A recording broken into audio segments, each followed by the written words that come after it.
I'm Richa Bansal, founder of Pink Careers and host of Fearless Career Moves podcast, a practical guide for ambitious women who are redefining success and building thriving careers and lives on their own terms. Join me as I share step by step job search strategies, leadership lessons, expert interviews, and battle tested career advice so you can ditch imposter syndrome for good and take your confidence, career, and impact to the next level. Women can indeed have it all, and I'm here to show you how. Welcome, everybody, to another episode of the Fearless Career Moves podcast. Today, I have Aarti Vasudevan with me. I am so excited to speak with Aarti. Let me start off with a little bit about Aarti. So, she's a technology leader with over 16 years of experience in product and portfolio management, engineering, and business development. She specializes in IoT software, cybersecurity, and technology strategy for multiple domains spanning from energy, manufacturing, and the tech industry.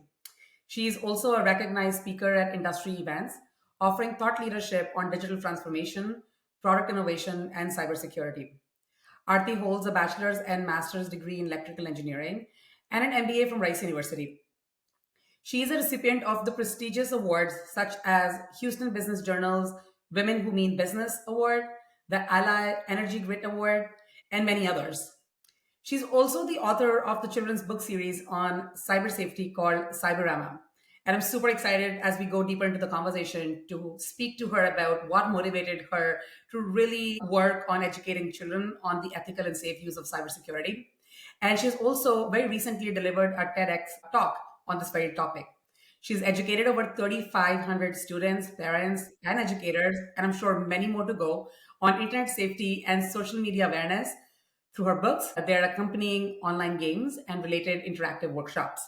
I am super excited to speak with Aarti. I have known her for many, many years and seen her journey, this inspiring journey that she's taken, stepping into executive leadership roles in the space of cybersecurity, publishing her multiple books, and also attended her TEDx, which is super motivational. We're going to get all into it. So, welcome, Aarti, first of all, to the Fearless Career Moves podcast.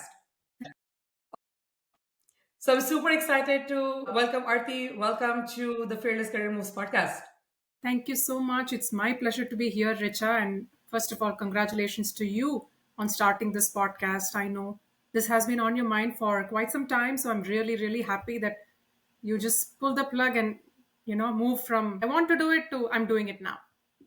Absolutely. I mean, 5 years to be precise. 5 years I have been dreaming about starting my podcast. And so I'm super excited that it finally got into motion. One fine day, a couple weeks ago, my husband really challenged me that you've been sitting on it for way too long. So now just get it out the door. So even the first, this is our second episode that we're recording, a lot of tech issues, but imperfect action is better than no action at all. Right. Take action.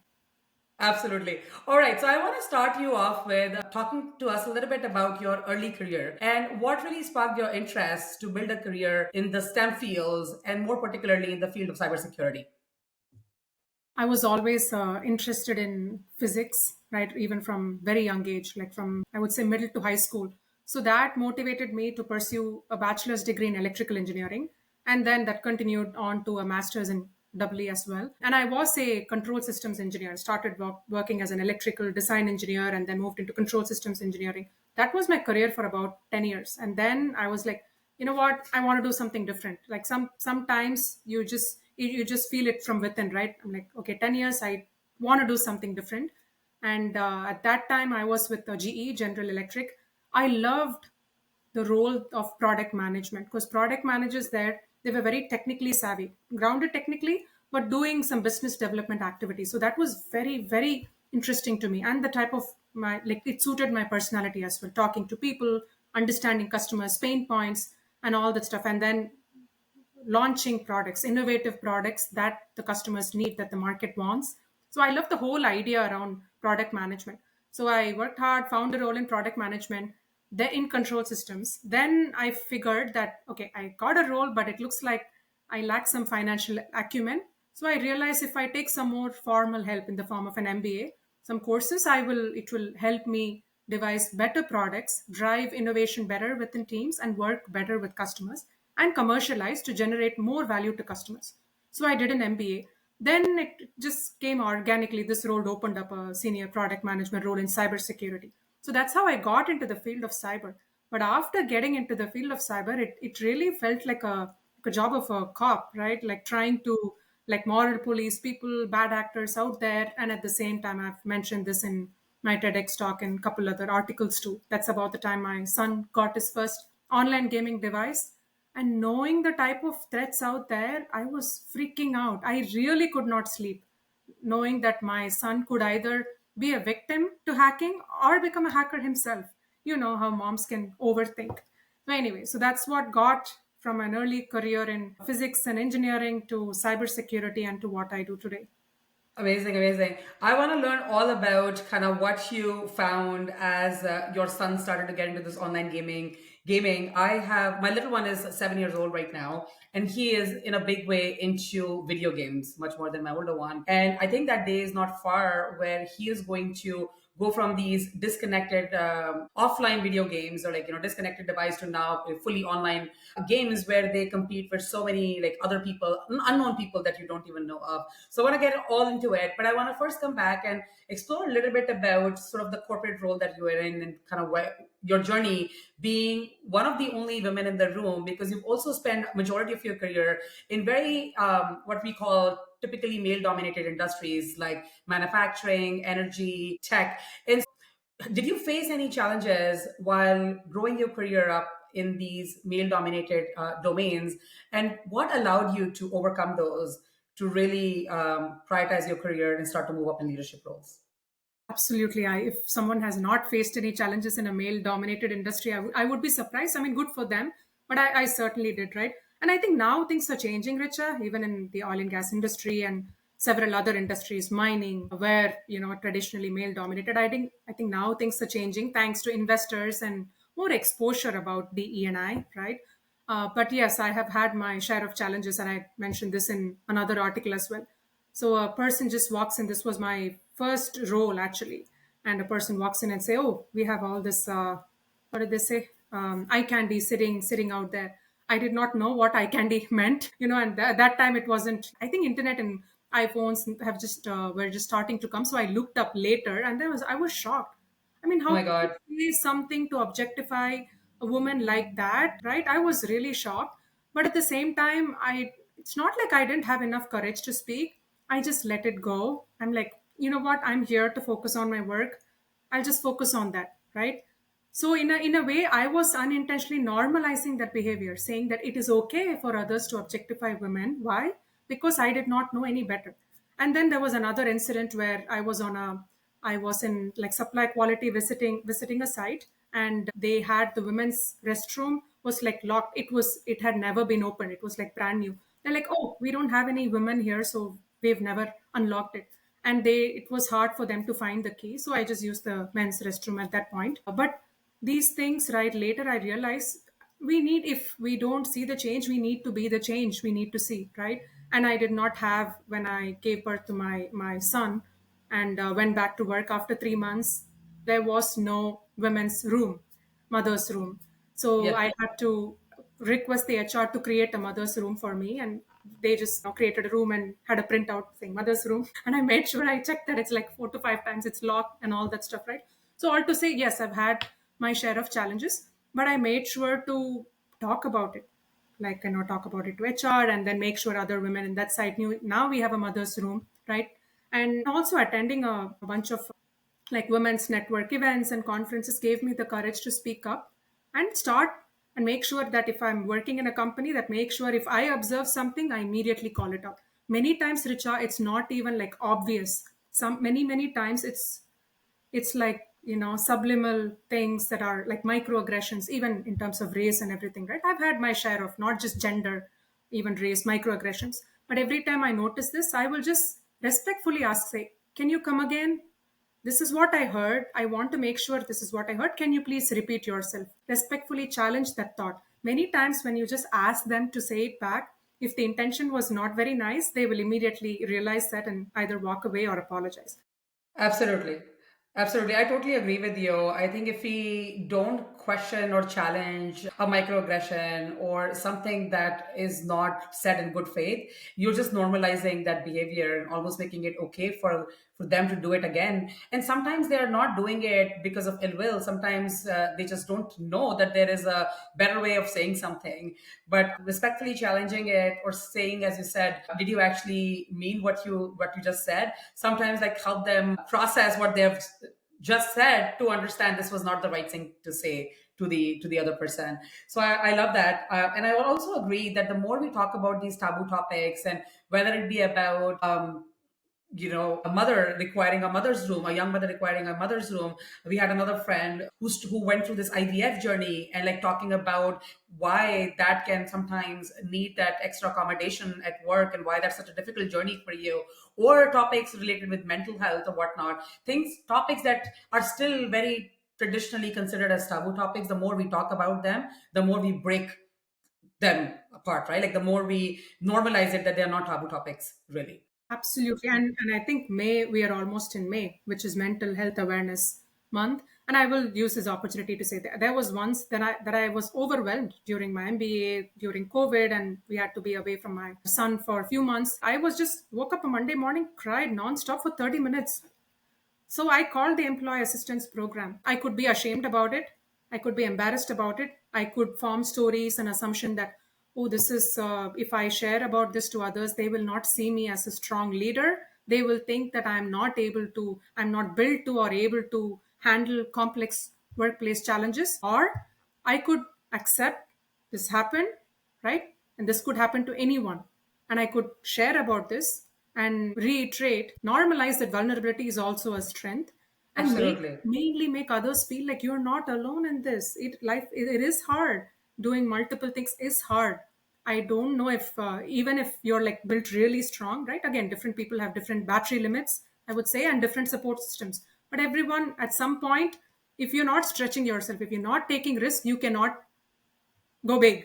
And if you want to go big, Absolutely. you will face these obstacles. But it's accepting it and then sharing about this will make others feel that you're all in it together. Absolutely. I think vulnerability is one of the biggest leadership skills that you can have. So, Arti, you moved from being an individual contributor to then a senior individual contributor and thought leader in the space of cybersecurity to now you've moved into more people management, more strategic leadership roles. So, I'm curious to hear what advice would you have to give to somebody who may be technically very strong, but maybe struggling to really position themselves as that strategic leader who can drive the direction for the teams, the organization that they're working, or the ones that are looking to move into more strategic, even more people management roles within their careers. I think I've learned a lot from you as well, Richa, in the awesome blogs that you share, right?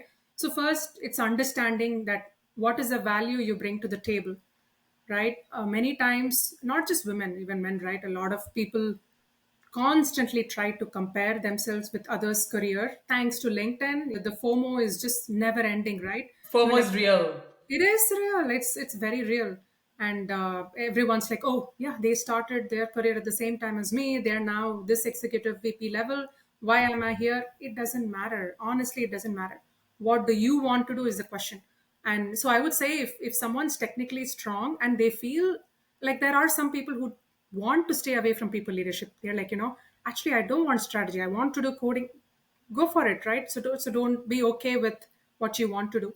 But if for those they want to go into strategy, I would say look at what you're doing and then position yourself. So when I transition from engineering to product management, I actually very similar to some of the advice you've given, right? Look at the keywords. Okay, product management involves what? Product management is just an example. It could be any other role.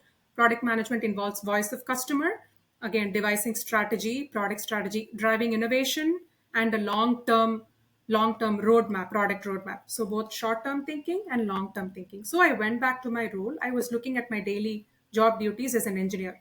But there are some things that I had done. I had met with customers to understand feedback and services team. So now I'm now using these keywords to articulate what I did in terms of I developed this by collaborating with the sales and engineering services teams and collecting voice of customer feedback. And then I use this to work with product managers to devise a long-term roadmap. So by doing this, you are effectively telling it's not about just what you do, but it's also about articulating well to others. So I'm telling them that, hey, this is where I am. This is the gap. This is where I want to be. These are the gaps, but I've already done all of these, most of these things to get there. These two skills are the gaps. I'm either taking certification or this role will help me achieve those gaps. Will you help me get that? So by doing that, Absolutely. you're also asking for help and showing them, giving them the confidence that I'm 75% there, but I'm willing to learn to close the gap on the 25% I wanted. This is what. Absolutely.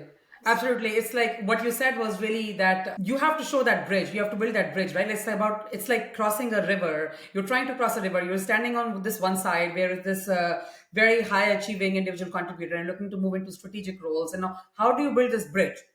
Right? And so what I heard from you is that you start off with your USP. This is my core USP. This is what is the value that I bring to the table. And then at the same time, you also understand what is the other person looking for? What is the team looking for? What is your manager looking for? What is that role that you're looking to step into looking for? And then you, through storytelling, build that bridge between these are the values and skills that I bring. This is what you're looking for. This is what I can deliver. And I'm 75% there. And maybe there's that 25% gap that I can fill through certifications, skills building, or I can learn on the job as well, right? It's like super critical to be able to think about that bridge that you're building with your values and what the other person is looking for. Right. And if I have seen as a hiring manager and exposure to hiring managers, I've seen that the one skill that most people want in leaders is the willingness to learn and willingness to win, right? Not just technical expertise or core expertise in that job. It's that willingness to learn and adapt. So if Absolutely. you are able to show that, I think anyone can get there. Absolutely, absolutely. All right, I want to shift gears and go back to that the thing that you talked about around how your son, when your son got into online gaming, you became a very concerned mom as to his online safety and how much exposure he's having to online vulnerabilities or whatnot. So I'm curious to you, kind of what your thought process was when your son finally, once first started getting into online gaming, and what sort of things it started in motion for you? Absolutely. And I spoke about this in the TEDx talk too. So I'll briefly paraphrase that. Yeah, one day he just came knocking at this door where I'm sitting in my office door and said, "Hey, mom, guess what? I unlocked a new level in a game." I'm like, "Okay, cool. How did you do it?" I was chatting with a stranger who shared a, tip. I'm like, chatting with a what? A stranger on a public server. And here I am, a cybersecurity professional. At that point, I was feeling like a complete failure. Fantastic. Now I'm doing all this to save the world, to secure the world. What am I doing to actually secure my children? Like I said, not just securing them from bad actors, not just protecting them and creating a bubble, a firewall, right, an invisible wall from the bad actors, but to also teach them the right lessons so they don't end up being cyber police or bad actors themselves. Honestly, and I think it's like any other invention, right? Necessity is a mother of invention. So I had a need. My need was to teach my children to be safe and make sure they have the skills to navigate the digital world safely and confidently. And I realize if my two kids have this issue, I'm pretty sure most other parents have the same issue. And we all know digital transformation is a one-way street. Do you feel that way? Do you feel anxious? Absolutely. I mean, I was asking a girlfriend the other day. I think her daughter is now 12, and I was asking her that, hey, like, at what age your kid asked you for a phone, and have you given her a phone yet? And she's like, not yet.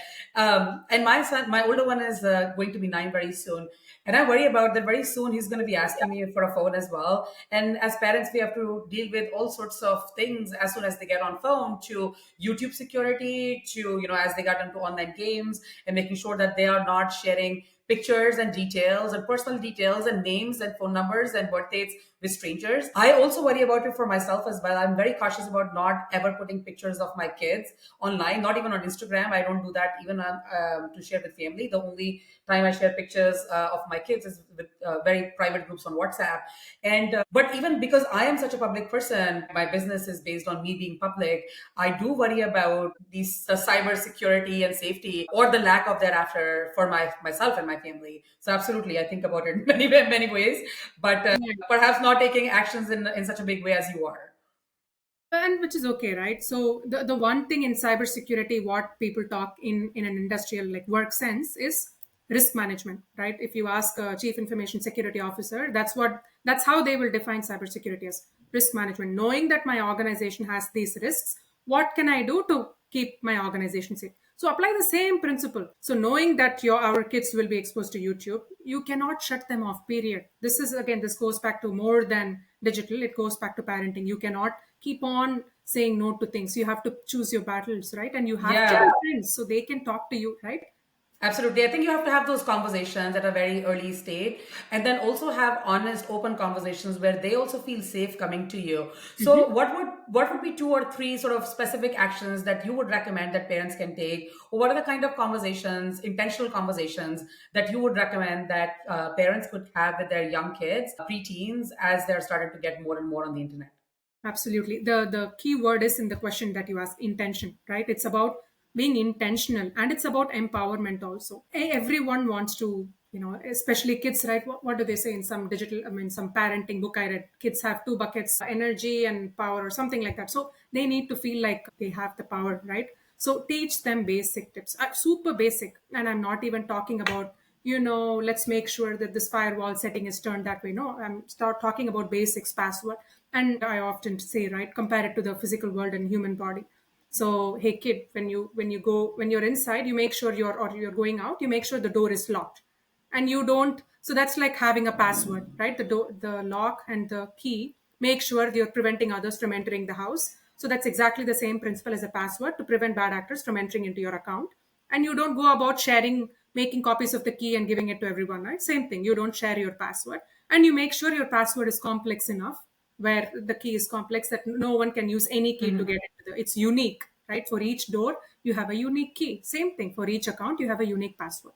Or use the example like you get a COVID vaccine to keep your immune system safe, and even after that, to take a precaution, you have a mask, right? Same thing. In cybersecurity, it's called layered security. So just like immunization, you have anti-malware software on your device, right? And then just like mask can be a firewall, or another added like a multi-factor authentication or something. So by depending on the age of the kids, if we can use simple relatable tips, kids will remember them. And I also like to say that it's not like a one time lecture you just say and okay, good, no, it's like It's we like don't, parents micro need constant, yeah, micro doses. constant reinforcement. Yeah, exactly. So they need constant repetition, reinforcement.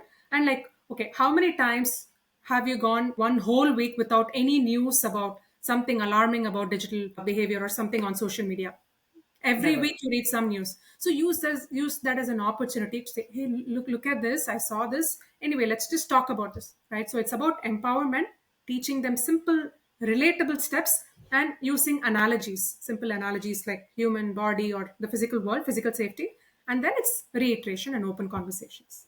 I love this. I love this. I think what you really sort of talked about was you have to get down at the understanding of the kid, right? And so, what can the kid relate to? And the kid can relate to like a physical object that they're seeing every day. Parents are using to lock the house, and then you take that same analogy in the virtual world. They'll be able to better understand the parallels and be able to better implement these best practices as well. So, I love those analogies, and really the fact that you educate them using analogies and you also empower them to take action. You empower them, and I think empowerment is a big word in addition to education over here. What I also kind of love about you and the work that you're doing to educate your kids, not only did you have those intentional conversations with your kids, not only are you speaking about having these intentional conversations that kids can have, you actually went so far as to write two children's books on this topic. So, two children's books. So, talk to me a little bit about and give us a little bit of behind the scenes of Cyberama, which is your children's book series. How did that come about? How do you think about, okay, not only I'm going to have these conversations with my kids, but I'm going to go about and write these whole two books on educating kids on cybersecurity. So, talk to us a little bit about that. Yeah. So it's interesting, right? Again, this thought came to my mind. The thought was not, oh, I'm going to write a book and I somehow want it to be best-selling book and all that. No. The thought was, again, going back to the need. I have a need to secure my kids from the digital world, but make sure that even when I'm not, because we are all busy working professionals with multiple gigs, if you will, right? So make sure that they know what they need to do. So they can decide. They feel empowered to decide. That was the need, period. So but I thought I used my product management mindset. Okay, this is the need. Let's talk about a solution. The world needs a product, right? Some tangible product or an intangible product. The world needs it. So let's create an MVP. Let's see and let's identify the target segment. seriously, I just used all of the product management techniques. So the target segment, I had to define the age range. Okay, 7 to 13 or 14, that was the target segment. And then you create an MVP and voice of customer. I spoke to some kids as well to see what they like. I learned they like comics, comic type of books, right? And then I did competitive analysis. I literally purchased, like, there were 5 other books. I literally purchased all of them. I read it, make sure that if I'm producing something, it has its own value. It's not the same as others, right? And then I did an MVP. I started publishing comics in LinkedIn and Facebook and Instagram as well. And then tried to see, are people liking it? Or you don't want to create a product, a monster that no one will buy, right? So I started publishing comics. Slowly, I learned that people were liking, like, there is a character, Cyber Panda. They were liking Cyber Panda more so than Cyber Fox or Cyber Owl. And I liked that, I saw that people were relating to the characters. And then I would track the metrics too. So again, voice of target segment, defining target segment, voice of customer, MVP, and then defining milestones. Okay, you know what? I think it's good. Now I'm ready. Then I went to a publishing agency, Ysync Publishing, and then I worked with them to get their creative services. Because I am a techie, I will think like a techie. But back to what you said, right? You have to get that children's eye level. So I need some help to make sure this sells. So they help me create the story where it has all the technical concepts that I want to convey, but it's not dumbed down. It's also packaged in a fun way. So Yeah. anyway, that's how I thought about the journey.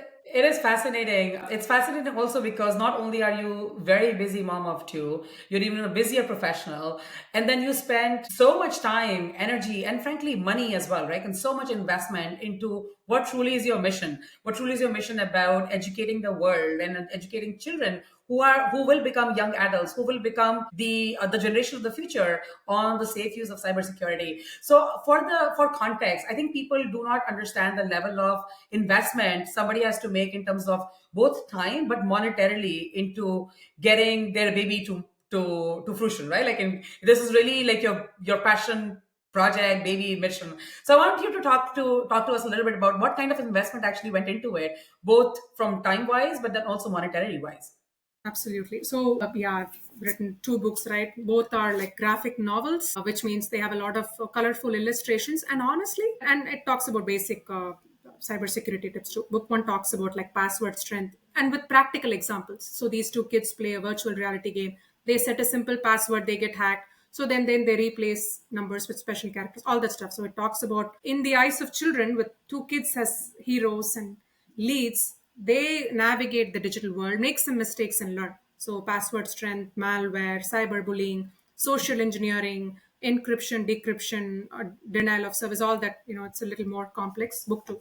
But in terms of investment, right, 1 book took me 2 years to write, Wow. almost every single day. Again, I say almost every single, but with some exceptions, almost every day from 9 p.m. to 11:30 p.m., sometimes midnight, 9 p.m. to 11:30 p.m. because I have to have minimum 7 hours of sleep. I aim for 7 to 8 hours, close to 8 hours, right? So I wouldn't compromise on that. And work from home was such a blessing.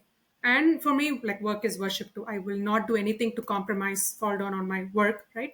So to get decent amount of sleep where I can function well, but every single day from 9 p.m. to 11:30. So that's 2.5 hours every day, 4 to 5 times a week, which others may be spending on binge watching, you know, Absolutely. which I I think was it's like you can find the time, if you want to find the time, you can find the time, right? And so you found the time after work was done, after kids went to bed, and then your time that could have been spent in what we call relaxing and just being a couch potato, binge watching Netflix, you essentially put it towards your mission. So for 2 years straight, 4 to 5 times a week, spending 2.5 hours writing the book, then working with your team who's doing the graphics for you, designing things, then editing the copy, and like all of these things. And look at the investment that kind of like investment of time that kind of goes into this process. it's like having your own startup, if you will. So to your point, right, it's writing the book again and then copy editing, proofreading, working with the illustrator, and then you have to give all this content to the illustrator, just like prompt engineering, right? You have to give them the content, so it's the way that you want, and then testing it with kids, right? Making sure you're iterating, reiterating, titrating throughout the journey, and marketing, such a huge aspect of it, and even all the creative. So if book is the end goal, okay, some comics, I'll do this, I'll do that, right? Where do I position? And networking. to make sure that the book gets all the visibility. And I also ran two Kickstarter campaigns to raise some Yeah. funds for the book. It is a lot, but thankfully, like they say, right, when you don't feel like work, if you love what you're doing. So to me, I did find some relaxation. Yes, there are times when meeting deadlines, everything would come at the same time. And in terms of monetary investment, I'll make it quick, but if there are different types of publishing, there's self-publishing, there's the traditional publishing, and indie publishing, hybrid publishing. I took the hybrid publishing route where I hired a publisher to do some creative services for me, like proofreading, story development, all that stuff, and paid for printing, but they helped set up the printing infrastructure. So investment could vary anywhere from $500 for self-published books to $40,000. I am somewhere in the range, right? But it all depends on, again, for children's book it can be expensive because it's got colored illustrations, right? So it's not like black and white, no graphics. So it has to go through expensive offset printing, all that stuff. It is a big deal, Richa, but it's just like how you built your business. We've had this conversation, right? So for me, after kids went to bed was easy. For you, you woke up early and built your Yeah. business every single day, while through the day you had to do the operational stuff, right? So it's like, but if you time box, if you are like intentional, right? I guess that's the word theme of the podcast. Intention. Want to do it, then if you want to do it, you've set your mind, then I feel like universe will bring resources to help you along the way, and you won't look at obstacles as, "Oh gosh, it's draining me down." Okay, is that what do I need to do about it? That's it. And I Absolutely. think you eventually develop the mindset. Yeah, absolutely. I love that, right? If you set your mind to something, one, is not work, but second, you do not see any roadblock as like a dead wall. Essentially, you find the tools to kind of chip holes into like a big hole into it and pass through. And the universe also gives you the resources that you need to make movement on things that you are very passionate about or things that are close to your mission. So even though you spend so much time and really like five figure investment into getting this book out, the goal was never to sort of yes, yeah, we can make money with the book, it's great, but like the goal I think for you is never to make money with the book, but it's really to further, how can I further the mission, right? And then all of our attention sort of goes there. And I also love that what I love about you is that you think about other aspects of your life and career in a very similar way as well. Like you and I have talked about, as you made investment of time and money into getting these books out, you've also made similar investments in getting ready for the TEDx, because getting featured in a TEDx is also no small feat. You and I talked about, I remember you said that it takes on average 100 Yeah, pitches to be 80 get to get applications yeah, before. 80 applications. On an average, guys, 80 applications before you get selected for one of the TEDx's around the country. And then you had 38, is that right? Close to, yeah, 40 something, yeah. Yeah, 40 something. So you have to pitch for 40 times and get rejected 40 times before you were accepted to speak on a TEDx stage. And again, like that requires certain level of investment of time and energy, money to get yourself in the best place to be selected on a stage like that. And you do similar, you make similar investments in your career as well for your career growth as well. And if something listeners can take away from this conversation is back to decide what's important to you, decide why it's important to you, right? And then don't be afraid to invest in making your goals happen. No, yeah, absolutely. In fact, that was my biggest learning from my MBA too. It was not just the financial aspects of it and how to run an organization, strategy, and all that. Two things I would say is courage. If you want to pursue something, be courageous about it. Give it your all. Just don't do have to work and expect things to work out. I've been questioned this a few times. Okay, I'm not saying this to say, oh, I'm doing all this. How do you? It's good that you got a new job, you did a TEDx, and your second book is coming out all at the same time.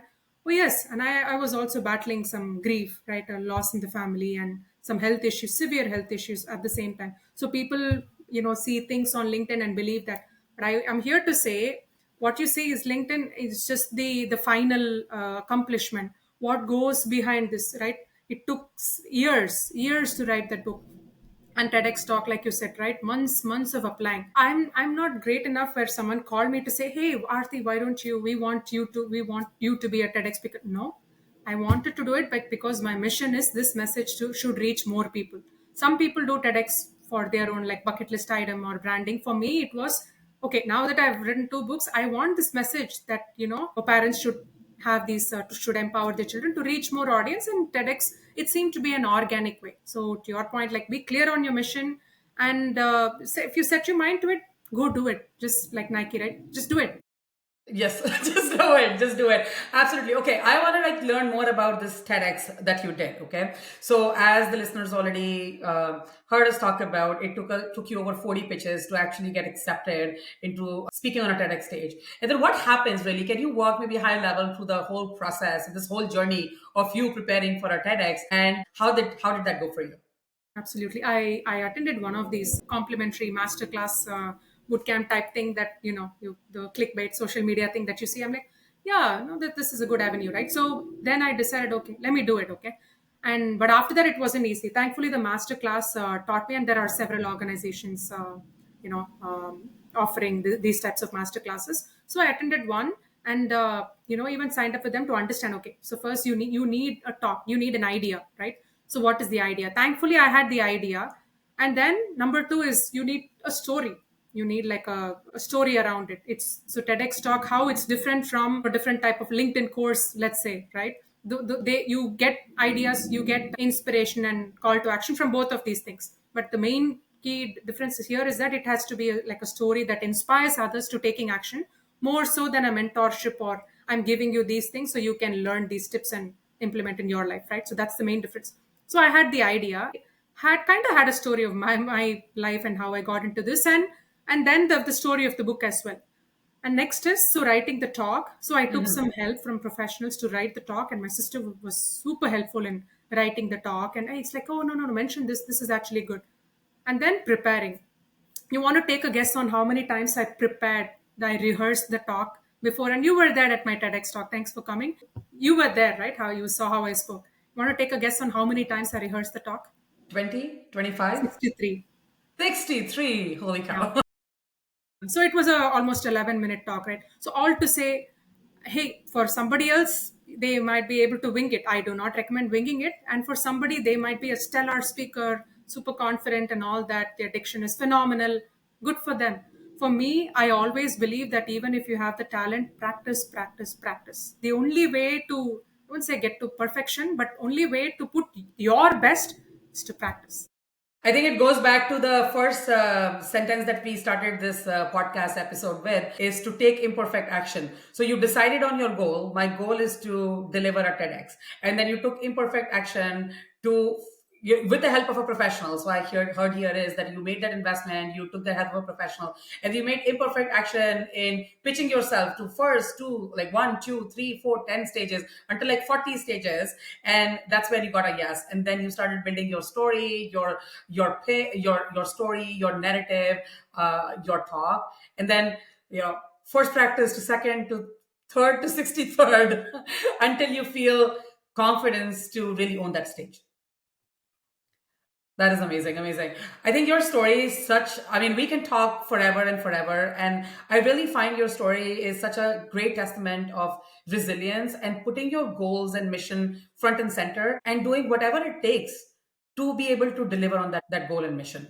I think on that note, I want to ask you one final question as to what advice would you leave somebody with who also has this really deep mission that they want to pursue, but they don't know how to go about it. What is one piece of advice you would leave them with? Yeah, a lot of people have ideas. Okay, a lot of people have great talent, but I feel the one thing that separates them from the thinkers and the doers is the doing, the action, right? And again, if you set your mind to it, then take help. Even this work-life balance thing, that alone is a separate 1 hour podcast thing, right? I ask for help. I do not do it all by myself. Even for the book writing, right? Even if I put my own best version, that may not be what kids want. So again, ask. But there are professionals, and now ChatGPT, there's help out there. We just need to ask. So I would say the one piece of advice, or I would say few pieces of tips, insights. I would say know your brand. Be very clear on what you bring to the table, right? Both on, and I think if you're unclear about the brand, I think some branding experts in one of those courses, they'll say ask people around you, ask them to define 3 things about you. But I would say first ask yourself, Because if you're not clear on who you are as a person and your mission and your purpose, if you're not clear on your purpose, because let your purpose define your brand, it's hard to convince others that this is how you are, right? Absolutely. Be clear on your brand and your purpose too. Why are you doing the what that you're doing, right? So understand that, and then make sure that you are very clear on the value you bring, and always think about others. What's in it for them? In fact, that's I think one of my learnings from was that How to Win Friends and Influence People, right, by Dale Carnegie, one of the famous books. What's in it for them?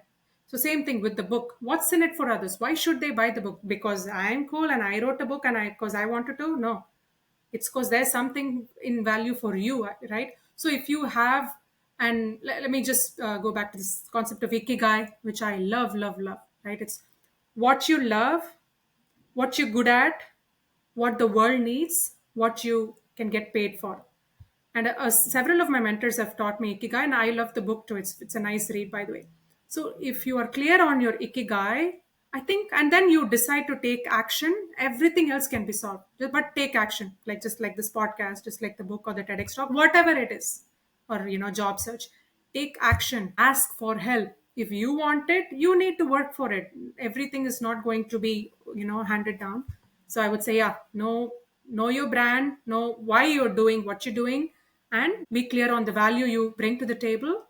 Ikigai, do an exercise of ikigai, and what's in it for them. Think about how it will add value to others. You do Amazing, all this, amazing. you can get to where you want to be. Amazing, amazing. I love the concept of Ikigai as well. And for those who are listening, we'll link the book in the show notes for anybody who is wanting to read this amazing book and understand kind of what's in it for them, what are you good at, what the world would pay, and kind of at that where do you lie on that intersection, so that you can do work that you truly love and that truly allows you to thrive in your career and your life. And so, where can somebody find this book if somebody wants to buy this book for themselves or for their growing kids? Where can they find this? Actually, that's a good point. It can be for themselves too. This is honestly, it's for any age range. I marketed it primarily for kids, but it's such a fun story. You will like it. It's available on Amazon and or any online bookstore. So just look up Cyberama. You can also order it from my website cyberama.org. But yeah, Amazon if you're a Prime member or want to get an ebook as well. Amazing. So we'll link the book, the Amazon link for the book in the show notes as well, in addition to the Ikigai book. And it was such a fabulous conversation. Thank you so much, Aarti, for coming and speaking with our audience. I really appreciate all of what you do. I think you're such a great inspiration. And thank you for speaking with us. Thank you, Richa. I also love what you do, and more like you. It's not like you just wanted to be an entrepreneur and start a company, but you're doing it because you have a purpose to help other women and men realize their full potential in their career and life. So I love what you do. It's that the service mentality that I think that's what makes me relate to you more, and taking being courageous, being bold, and taking these steps and encouraging others. So I love that about you, and it's been such a pleasure chatting with you. Thank you so much. I really appreciated the conversation. It was amazing. And I'm going to link both the Ikigai book and the Amazon link to your two books in the show notes. And as the podcast grows, I wish you so much luck and so much visibility, because you've obviously put so much effort into writing these books and in your mission. Thank you for tuning in. If you loved today's episode, be sure to follow or subscribe and give us a 5-star rating on Apple Podcasts, Spotify, or your favorite podcast platform. Your feedback really helps us get this podcast in the hands of other amazing, high-achieving women, so they can also build careers they love on their own terms. And if you are ready to take your career to the next level, check out the Fearless Hire, our signature career accelerator for ambitious women ready to step into high-impact leadership roles.